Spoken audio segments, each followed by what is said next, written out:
Selamat pagi, Bu. Perkenalkan, saya Bidan Priska yang akan melakukan penyuntikan hari ini ya, Bu. Dengan tujuan yaitu agar Ibu cepat sehat, cepat sembuh. Dengan prosedur, nanti saya akan memilih tempat di tubuh Ibu yang akan dilakukan penyuntikan. Kemudian saya akan membersihkannya, lalu saya akan menyuntikkan cairannya ya, Bu. Sebelumnya, apakah Ibu bersedia, Bu? Baik, karena Ibu bersedia, saya akan mencuci tangan terlebih dahulu ya, Bu. Jangan lupa untuk selalu menjaga privasi pasien.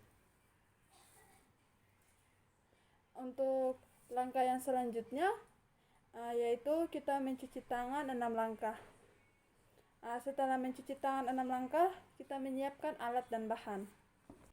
Setelah mencuci tangan, langkah yang selanjutnya yaitu memastikan alat dan bahan yang kita gunakan. Di sini ada kapas DTT,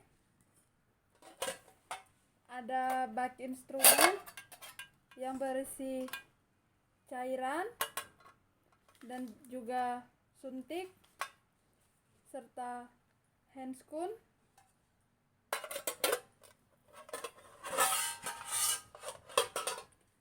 Ada bengkok untuk meletakkan sampah, serta ada pengalas. Setelah memastikan alat dan bahan, kita akan menggunakan handscoon untuk langkah selanjutnya.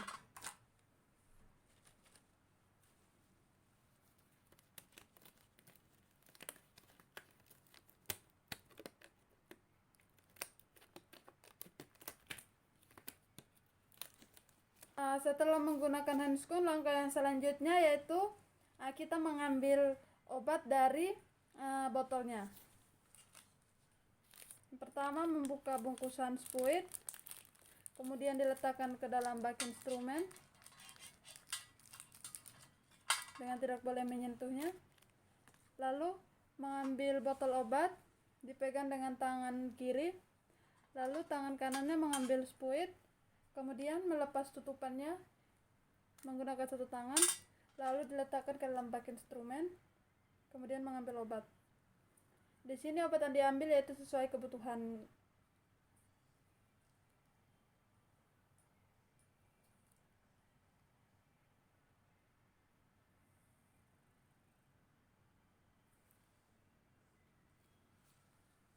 Setelah mengambil obat, keluarkan gelembung udara dari suntikan.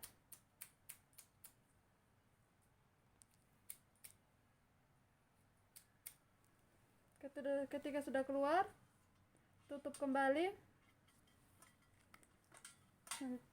spuit, lalu diletakkan ke dalam bak instrumen.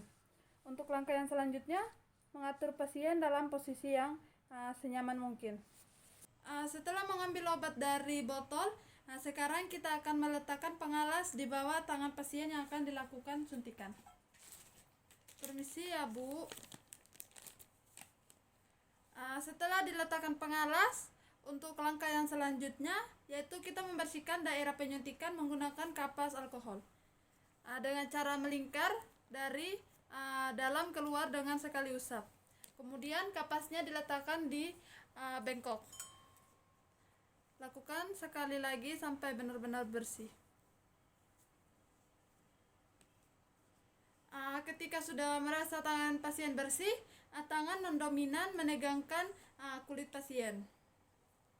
Seperti ini. Kemudian tangan yang dominan mengambil suntik, membuka tutup, lalu melakukan penyuntikan secara intramuskular dengan derajat 90 derajat.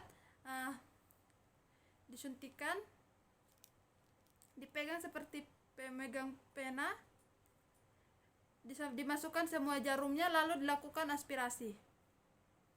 Jika tidak ada darah, maka lanjutkan suntikan. Namun jika ada darah, keluarkan dan ganti spuit. Kemudian setelah semua obat masuk, keluarkan suntik secara perlahan-lahan. Kemudian diletakkan di bengkok, lalu bekas suntikan ditutup menggunakan kapas.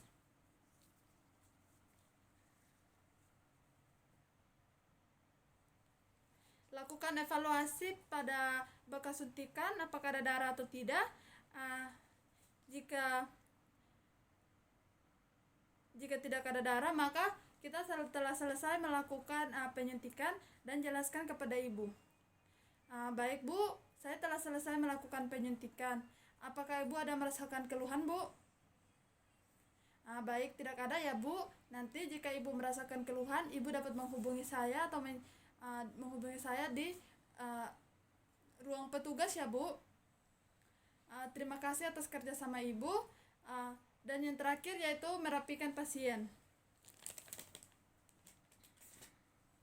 Merapikan pasien, kemudian alat dan bahan dirapikan. Lalu handscoon dilepas, diletakkan ke dalam larutan klorin 0,5%.